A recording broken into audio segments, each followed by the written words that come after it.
preden bom predstavil naše delovanje, bi želel to utemeljiti s preprostim spoznanjem, da smo prepričani, da rešitev problemov v zdravstvu ni v novih davkih in nekem nenehnem inovativnem prerazporejanju denarja, kar se danes počne. Skratka, menimo, da nove odločitve dejansko le odlagajo problem in kažejo na neodločnost karkoli spreminjati v zdravstvu. Vladna zdravstvena politika žal sprejema logiko tistih v zdravstvu, od katerih, ki ne zmorejo in ne želijo videti drugačne rešitev kot le svež dodaten denar. Od tega denarja imajo žal večkrat več koristi kot bolniki oni sami.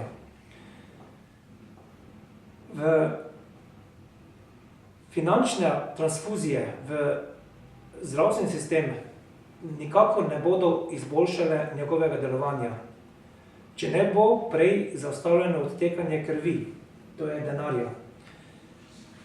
Tako kot upošteva medicinsko osebje zadnje dosežke medicinskih terapij, je za zdravljenje organizacijskih bolezni zdravstva treba uporabiti zadnje dosežke procesno-organizacijskih terapij.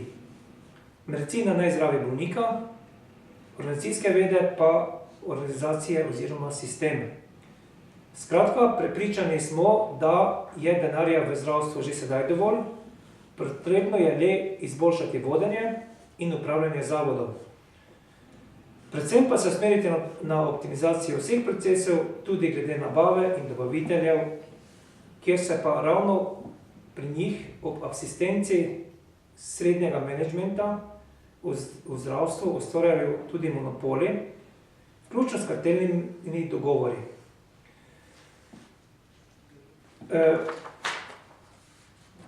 Žal smo redki zdravstveni domovi, ali pa tudi bolnišnice, ki to z vso vnemo poskušamo resničevati. Govorim o resnem, odgovornem vodenju in da v okviru obstoječih sredstev želimo poslovati uspešno. V nadaljevanju bom predstavil, kako se dejansko da po 2 do 3 letih dela premakniti, spremeniti z drugačnim upravljanjem, dejansko tudi doseči boljše rezultate pri upravljanju javnega zavoda. V letu 2011, ko sem prišel v ta sistem, smo imeli v polletju 100.000 evrov kumulativne izgube. V letu 2012, se pravi leto kasneje, smo poslovno leto zaključili za 320.000 evri presežkov, kar je dejansko 9,2% celotnih prihodkov. Podobno nam kaže tudi letos. Izvedeni ukrepi niso bili radikalni ali kakorkoli inovativni. Bili so povsem običajni ukrepi odgovornega poslovanja in v ničemer niso vplivali na kakovost, obseg in dostopnost storitev. Vse to se je celo izboljšalo. Prakso odgovornega vodenja lahko danes prepoznamo tudi na primer v 8 bolnišnicah od 26, ki so v prvih 9 mesecih tega leta poslovale pozitivno. Vse to dokazuje, da jedro problema v zdravstvu ni le v pomanjkanju denarja, kot to razume tudi sedanja vlada in njeni prišepetevalci, ki zasledujejo svoje koristi bolj kot koristi pacientov. Teh 8 bolnišnic pozitivnih in 26 od 26 je kumulativno danes so pridelali cirka 1,3% izgube v deležu skupnih prihodkov.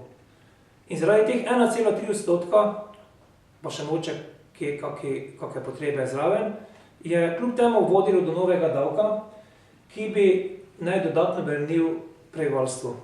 Z vidika menedžiranja z vso odgovornostjo trdim, da tako majhen odstotek, ki manjka v nekem sistemu, absolutno ne smemo ne smemo nadomeščati z novimi viri, z novimi prilivi. V Ljutomeru smo že v začetku vedeli, da dodatnih sredstev ni oziroma ne bo, zato smo se zazrli vase in enostavno, tako sem že prej rekel, naredili to, kar v vsakem sistemu, normalnem poslovnem sistemu, mora vsak menedžer narediti. Naprimer, prenehali smo izplačevati nepotrebne nadure. Nadalje prekinili nekatere podjemne pogodbe. Uvedli smo plačevanje dežurstev v zdravstvu v našem domu po enotnih plačilnih razredih. Prekinili smo podjemne pogodbe z zaposlenimi. Zaposleni so začeli delati na več deloviščih in kombiniranih delovnih mestih. Zmanjšalo se je število vodij, organizacijskih enot. Nazive iz kolektivne pogodbe smo uskladili z dejanskim delom. Prekinili smo tudi sodelovanje z nekaterimi zunanjimi izvajalci, dobavitelji in ta dela pričeli tudi sami upravljati. Predvsem pa smo z njimi začeli nov krog pogajanj glede znižanja cen. Ugotavljamo namreč, da v zdravstvu danes veliko dobaviteljev bazira na cenah izpred 3, 4, 5 let nazaj, ko smo živeli v času, temu rečemo, času debelih krav. In cene, ki so se takrat oblikovale, še danes veljajo za marsikaterega dobavitelja in nekritično so te cene tudi sprejete s strani zdravstvenih organizacij. Kot primer lahko povem, da ni redko, da v zdravstvu danes dobavitelji dobavljajo svoje storitve po ceni cirka 100 evrov na delovno uro. Govorim o servisiranjih, govorim o vzdrževanjih in skratka, mislim, da v tem trenutku nobena družba ne zmore plačevati tako velikih stroškov. Poiskali smo tudi konkurenčne ponudbe. Problem je zaprt trg, monopoli, ki so se ustvarili. Ne pristajamo, da za določen predmet ali storitev v državi, da imamo v državi le enega dobavitelja. To je praktično nedopustno, neizdržno. Ko smo se ozrli čez mejo na Hrvaško, ko smo preko interneta poskušali, oziroma tudi dejansko smo nabavili določene artikle iz, če hočete, tudi iz Amerike, smo ugotovili, da so pri nas marsikateri artikli, ki se pojavljajo v zdravstvu, precenjeni in to za nekajkrat. Striktno smo tudi uvedli sistem zbiranja večjih ponudb. Tako sem že prej omenil, če ponudbe ni na slovenskem trgu, jo pač poiščemo v tujini.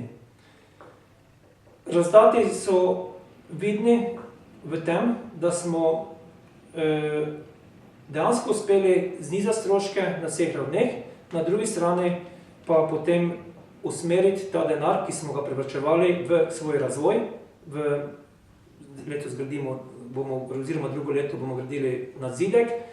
Skratka, trdimo z vso odgovornostjo, da v zdravstvu z nekim resnim pristopom lahko z obstoječim denarjem naredimo celoten program, izvedemo vse, kar je potrebno, hkrati pa tudi ustrezno razvijamo same sebe. Toliko z moje strani, kar se tiče možnosti. Želel sem možnosti, ki so. Želel sem, skratka, če povzamem, opozoriti na to, da ni ključ za ozdravitev zdravstva zgolj v dodatnih sredstvih, kar to tarijo veliko ljudi danes tukaj zagovarja v tej državi, pač pa je odgovor predvsem v resnem poslovnem vodenju v okviru obstoječih pravil. Jaz odgovorno trdim, da že obstoječa pravila, obstoječa zakonodaja, kolikor jo striktno upoštevamo, povsem zadostuje in lahko tako zdravstvena organizacija povsem normalno poslujejo. Če sem pa pri besedi, pa preden bom končal, bi pa želel opozoriti še na en problem v zdravstvu in sicer razmišljanja, ki so se pokazala skozi predlog zakona o zdravstveni dejavnosti. Ne vem, v kateri fazi se danes ta predlog sicer nahaja. Skratka, mnenje se tudi našega odbora v Ljudski stranki govorimo o strokovnem zdravstvenem odboru, je tako, da tak pogled, ko ga je ta zakon usmeril na osnovno zdravstvo, problemu ne rešuje, ampak jih poglablja. SLS se zavedamo, da je potrebno zakon spremeniti, vendar upravljanje, ki je ključno za prihodnost in zdravost zdravstva, se v tem zakonu praktično ni zares obdelalo.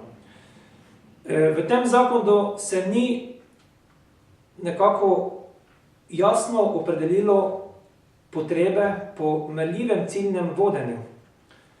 Ni zahteve po sodobnih orodjih vodenja, upravljanja, ni zahtev po razvoju podjetniške miselnosti, po podjetniške organizacijske kulture v javnih zavodih. Kar pa je ključno, v tem zakonu se nekako ne dotikajo ključnega vprašanja organiziranosti javnih zavodov, ki so od leta 1992 na podlagi zakona o javnih zavodih taki kot so. Nekonkurenčni, rigidni, praktično neučinkoviti. Razvoj, mogoče leta 1992 to bila oblika, ki je bila primerna, po 20 letih bi gotovo morali tu narediti en korak naprej, kar se tiče korporativnega upravljanja teh zavodov. In sicer naš predlog je, da se v bodočem zakonu zdravstveni domovi, bolnišnice nekako dobijo status, naprimer, javnih podjetij, kjer bodo lahko tudi konkurenčni zunanjim inštitucijam izven države, konkurenčni zasebnikom in da bomo potem dosti lažje v nekem drugem poslovnem okolju povezali uspešno delo tudi z nagrajevanjem in postali potem nek aktiven segment, aktivna oblika, ki je lahko tudi konkurenčna in dovolj inovativna. Pa še mogoče zadnja stvar, osnovno zdravstvo v tem zakonu je bilo praktično kljub temu, da je bilo v preambuli navedeno, da zakon želi razvoj osnovnega zdravstva, da mu želi nekako razširiti prostor. Kljub temu ugotavljamo, da se pa je skozi razmišljanja, da se ukine recimo nujna medicinska pomoč v primarnem zdravstvu, v zdravstvenih domovih in se preseli na sekundarno raven, v prehospitalne enote, v razmišljanju, da bi naj specialistične dejavnosti, kot je recimo pnevmologija, kardiologija, diabetologija, psihiatrija, kar se danes izvaja v zdravstvenih domovih, da se bi naj to postopoma preneslo na sekundarno raven. Vsa ta razmišljanja govorijo ravno nasprotno. Ta zakon je bil, če bi se zgodil, bi bil velik udarec primarnemu zdravstvu, bi ga oslabil, predvsem pa bi oddaljil, zmanjšal dostopnost do zdravstvenih storitev 2/3 prebivalcem, ki ne živijo v urbanih centrih. In zato se nam zdi prav, da tiste, ki bodo bodoče predlagali podoben zakon, že v osnovi opozorimo, da ni prav, da bi se racionalizacija v zdravstvu izvajala na plečih tistih, ki ne živijo v centru, da bi se varčevalo na račun njih in se zgolj preusmeril denar iz primarnega v sekundarno raven, na drugi strani pa nič naredilo na sekundarni ravni pri upravljanju, kjer se enostavno, ko zmanjka denarja, zagotovijo novi viri. Mislim, da to ni prihodnost slovenskega zdravstva in tudi današnja konferenca je temu namenjena, da opozorimo, da je odgovor v upravljanju, v boljšem vodenju, v bolj odgovornem delu, v zavzetosti, v pripadnosti, v odgovornosti za cilje, ne pa v dodatnih finančnih injekcijah, ki pa, tako sem že prej povedal, pomenijo transfuzijo, ki na drugi strani tudi brez ukrepov odteka naprej. Toliko z moje strani.